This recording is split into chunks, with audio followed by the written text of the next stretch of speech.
Bienvenue dans le podcast Lawher, le podcast qui vous permet de démystifier le droit et de le rendre accessible dans votre aventure entrepreneuriale en tant qu'entrepreneuse. Parce que dans Lawher, on pense que le droit et l'avocat doivent être les alliés de la réussite entrepreneuriale des femmes. On parlera donc d'entrepreneuriat, de cerveau reptilien, de contrat, de sororité ou encore de Beyoncé. Bonne écoute à toutes!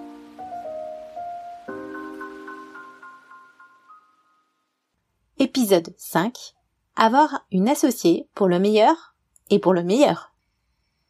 Hello à tous, je suis Estelle B, avocate en droit des affaires et je suis contente de vous retrouver aujourd'hui dans un nouvel épisode de mon podcast Lawher pour vous parler d'une question sur laquelle vous êtes toutes franchement assez divisées en termes d'avis. Le fait de s'associer ou non. Avoir ou non une associée dans son business. Quand j'ai commencé à intégrer les réseaux de femmes entrepreneuses et que j'ai commencé à parler d'associations, une grosse majorité des entrepreneuses ont commencé à pousser des grands cris en disant « Oh, grand Dieu, non, je préfère rester toute seule parce que je n'ai pas envie d'avoir d'associés. Je veux pouvoir faire ce que je veux, quand je veux et ne rendre de compte à personne. » C'est pourquoi j'ai décidé de vous proposer un épisode portant justement sur cette question d'association pour que vous puissiez en comprendre les avantages, les inconvénients, ainsi que les précautions juridiques à prendre si vous prenez la décision de vous associer. Vous n'êtes peut-être pas tout à fait convaincu par rapport à cette idée d'association, mais peut-être qu'à la fin de cet épisode, vous aurez envie finalement d'appeler cette BFF à qui vous pensez pour qu'elle devienne votre associée. Plus concrètement, je vous aiderai à répondre aux questions que vous devez sans doute vous poser à un moment ou à un autre quand vous envisagez une association. Est-ce que je dois m'associer? Quels en sont les avantages et les inconvénients? Si vous décidez de vous associer, quelles précautions à prendre pour que l'association se passe bien? En réalité, j'aurais pu traiter des questions dans l'autre sens, car souvent c'est justement parce que les conditions de votre association n'ont pas été clairement discutées entre vous que vous faites face à des difficultés.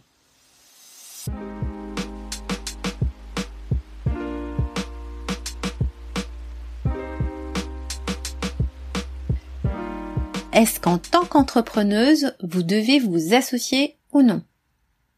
Alors évidemment, j'ai mon avis sur la question.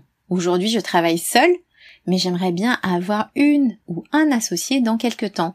Parce qu'avoir une associée, ça permet quand même d'avoir un certain nombre d'avantages comme mettre en commun des fonds nécessaires à la création d'un business qui peut nécessiter un investissement lourd. Si vous êtes plusieurs, en créant votre société, vous pourrez apporter des fonds. Ce que j'appelle dans notre jargon un apport en numéraire qui vous permettront de procéder à des investissements intéressants pour votre business. Avec une associée, vous pourrez aussi créer des synergies dans des domaines différents. Par exemple, la communication et le commercial pour développer le potentiel de votre business. Et oui, si vous êtes plutôt créa, vous pourrez trouver une associée plutôt versée dans la gestion et inversement. La répartition des tâches sera plutôt facile dans ce cas et vous permettra de vous concentrer sur votre expertise propre pour œuvrer au développement de votre société. N'oubliez pas qu'en étant à deux, il est fort probable que votre business se développera plus vite qu'en étant seul. Vous pourrez aussi brainstormer lorsque les choses ne se passent pas comme prévu et c'est souvent le cas dans l'entrepreneuriat. Et oui, la vie d'entrepreneur, ce n'est pas forcément que des moments motivants et si un problème survient, brainstormer peut vous aider à mieux surmonter ces difficultés et à trouver une solution à votre problème beaucoup plus facilement. Enfin, avoir une associée, c'est aussi se sentir moins seul. Ça compte quand même beaucoup parce que si vous adoriez travailler dans une boîte avec plein de collègues, le choc sera quand même assez rude si vous décidez de vous lancer toute seule. A priori, quand vous vous lancez seul, souvent c'est parce que travailler seul pendant des heures ne vous fait pas particulièrement peur. Alors évidemment, tout n'étant jamais tout rose, avoir une associée, ça peut aussi présenter des inconvénients, comme devoir partager ses bénéfices. Évidemment, on gagne moins en étant plus. Si vous n'êtes pas trop dans le partage ou si vous avez un problème de partage par rapport à l'argent, pour ma part, j'ai déjà connu des entrepreneurs qui avaient des problèmes avec ça. Vous aurez du mal à accepter de devoir partager l'argent gagné par votre société. Avoir une associée, c'est aussi devoir se mettre d'accord sur qui prendra les décisions fondamentales pour le business. Les décisions fondamentales, ça peut être par exemple effectuer des investissements conséquents en termes de montant, décider de prendre des locaux, engager des salariés, etc., etc., etc. Enfin, accepter le risque de devoir couper les ponts avec cet associé si ça se passe mal. Alors globalement, ce sont les points à prendre en compte avant de s'associer avec quelqu'un. Je pourrais encore vous donner d'autres conseils, mais ce que je voudrais aussi vous dire, c'est qu'il n'y a pas de recette miracle pour savoir si vous devez vous associer ou non. En termes de précaution, avant de vous associer, voici mes conseils. Tout d'abord, il faut surtout que vous vous connaissiez bien. Ensuite, il faut essayer de se projeter pour voir si vous pourrez travailler ou non avec votre futur associé. Encore et surtout, savoir comment l'autre gère les difficultés et savoir comment l'autre appréhende l'argent. Petit aparté sur cette question d'argent. Je vois trop souvent que cette question du rapport à l'argent n'est pas clairement abordée quand les entrepreneurs décident de s'associer et c'est une erreur selon moi. L'argent peut modifier les comportements des personnes, je ne vous apprends rien. Et même si aborder la question ne vous permettra pas forcément de savoir comment votre futur associé réagira dans 5 ou 6 ans, quand beaucoup d'argent sera en jeu, mais vous pouvez quand même vous faire une petite idée de la place que prend l'argent dans la vie de votre futur associé. En plus, dites-vous bien qu'une fois pour toutes, une société, qu'un business, qu'une entreprise, c'est fait pour gagner de l'argent. N'y a-t-il pas un problème si vous n'arrivez pas à parler d'argent avec votre associé ? Si c'est vraiment quelque chose d'insurmontable pour vous et que vous ne savez pas comment faire pour aborder cette question, sachez que les avocats sont aussi là pour vous aider. Souvent, si un tiers mène la discussion, il est beaucoup plus facile pour les futurs associés de se livrer sur leur rapport à l'argent. Parce qu'en fonction des discussions portant sur des sujets comme comment est-ce que vous voyez l'organisation de votre société ou encore comment vous pensez vous rémunérer sous 2-3 ans, l'avocat sera là pour vous aider à mettre en place ce qu'on appelle un pacte d'associés. Alors rapidement sur cette notion de pacte d'associés. Un pacte d'associés est donc un contrat signé par tous les associés et qui permet de fixer donc dès le début la manière dont les choses doivent se régler si un des associés décide de quitter l'aventure ou si un nouvel associé arrive dans la société. Ça permet donc de définir les entrées et les sorties des associés dans votre société. Un pacte d'associés mis en place par un avocat va vous permettre de régler notamment les problématiques suivantes. Il va vous permettre par exemple de racheter en priorité les actions si votre associé décide de quitter l'aventure. Vous pourrez également prévoir le cas où un grand groupe vous proposerait de racheter 100% de votre société, et c'est souvent une somme rondelette à hauteur de plusieurs millions d'euros.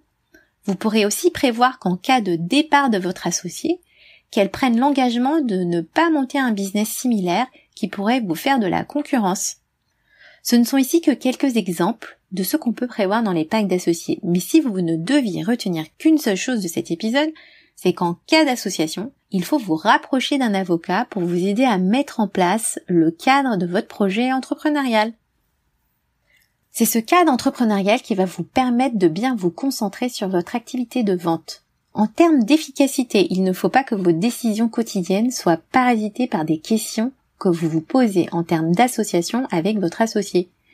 J'aborde cette notion de cadre entrepreneurial dans l'épisode 1 du podcast si ça vous intéresse.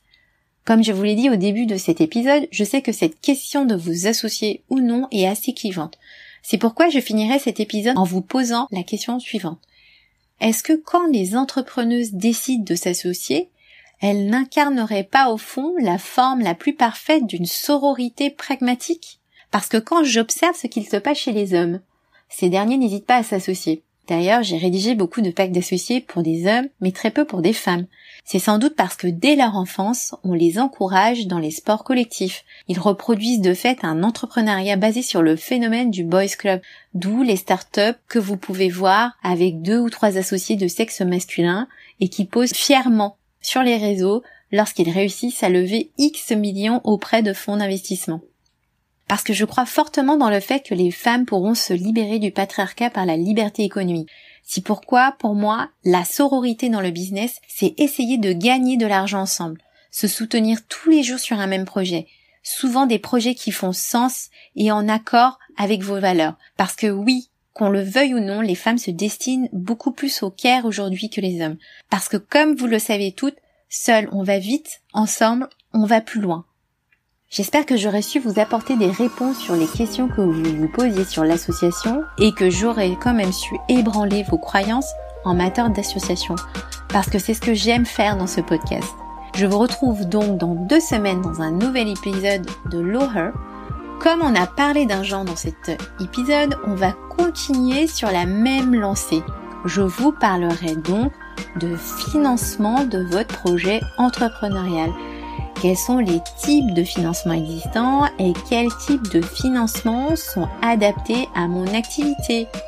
Si vous avez aimé cet épisode, n'hésitez pas à me laisser une note sur la plateforme de téléchargement. Merci de votre attention et à bientôt!